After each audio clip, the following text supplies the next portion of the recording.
This video follows on from the previous videos reviewing the prism colours, lines and dimensions, and looks at the whole map.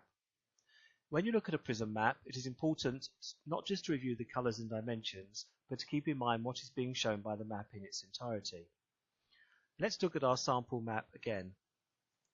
Bearing in mind we know that the left side of the brain, gold and red, indicate behaviours likely to be used when the candidate is task focused, and the right side, green and blue, are behaviours likely to be used when the candidate is people focused.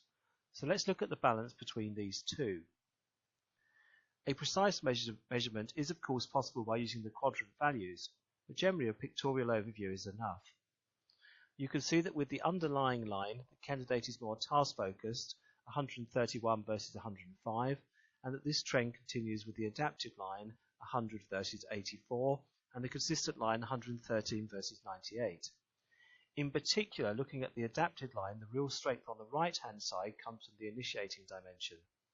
This, coupled with high extroversion, may show a candidate who is high-spirited with a zest for life that is a combination of enthusiasm, effervescence, and exuberance.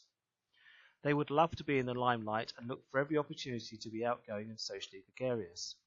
This unabated enthusiasm means they will be more interested in jumping right in and getting started than they are in working out what needs to be done and in what sequence.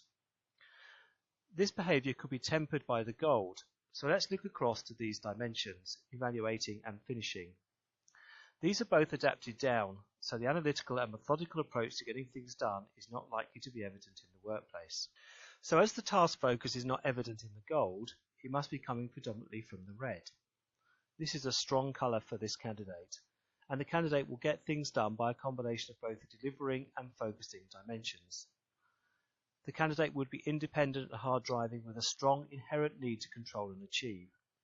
They would not be afraid to challenge people or rules that seem to stand in their way, and when dealing with people will be forthright and to the point. This strong red could be tempered by what is happening in the blue, so let's look across at these dimensions. As both the blue dimensions are low, this offers no relief from the strong red, and coupled with high extroversion, this person is likely to be seen as straightforward, extremely direct and vocal when it comes to expressing what they like and want. They will not cope well with things that do not go their way. When they ask questions, they expect simple, direct answers. They need to control the activities and agenda. They do not pull any punches when it comes to telling others what they want and tend to be quick-tempered. Total emphasis is on achieving the results they want. Let's now look at the two axes. The dynamic axis, red and green, is much stronger than the discerning axis, gold and blue. This is indicating someone happy to drive change rather than maintain the status quo. They are likely to be direct and adversarial in their approach rather than cautious and guarded. So once again, a picture of behaviours that are controlling, decisive, persuasive and influential. The other area to consider is the overdone strengths.